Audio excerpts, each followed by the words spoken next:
आपदुद्धारक हनुमत् स्तोत्रम्। ओम अस्य श्री आपदुद्धारक हनुमत् स्तोत्रमहामन्त्रकवचस्य विभीषण ऋषिः हनुमान् देवता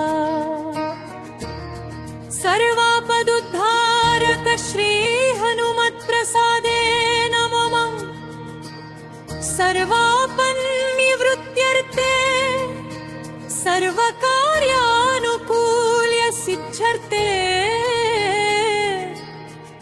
जपे विनियोगः।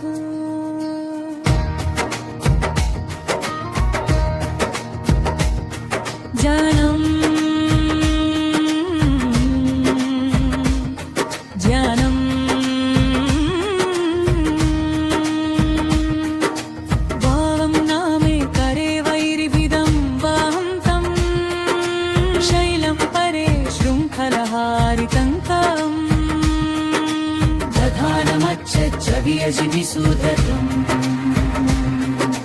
भजे जलत्कुण्डलमाञ्जनेयम्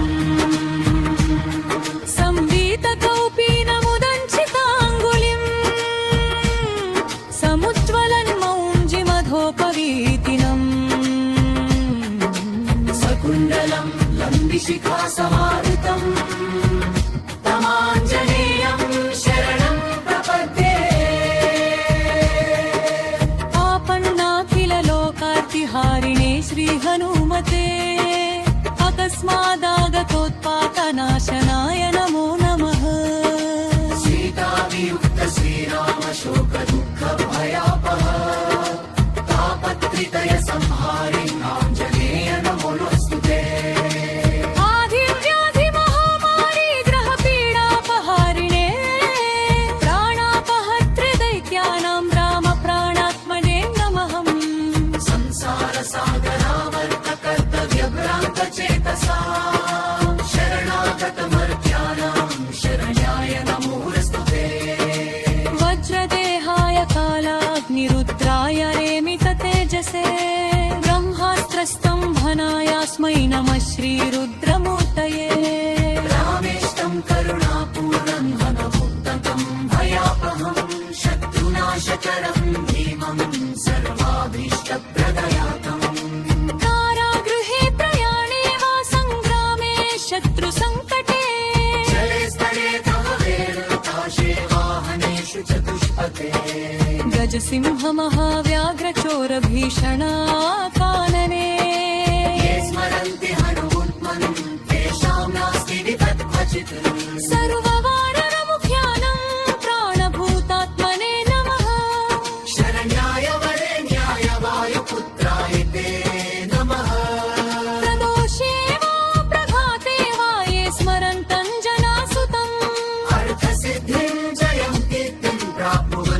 संशयः जप्त्वा स्तोत्रमिदं मन्त्रं प्रतिवारं पतितमः।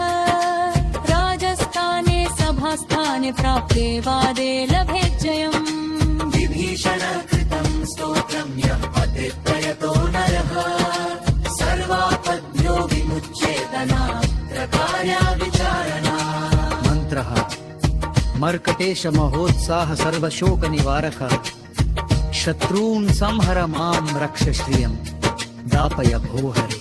इति भीषणकृतं सर्वापदुद्धारक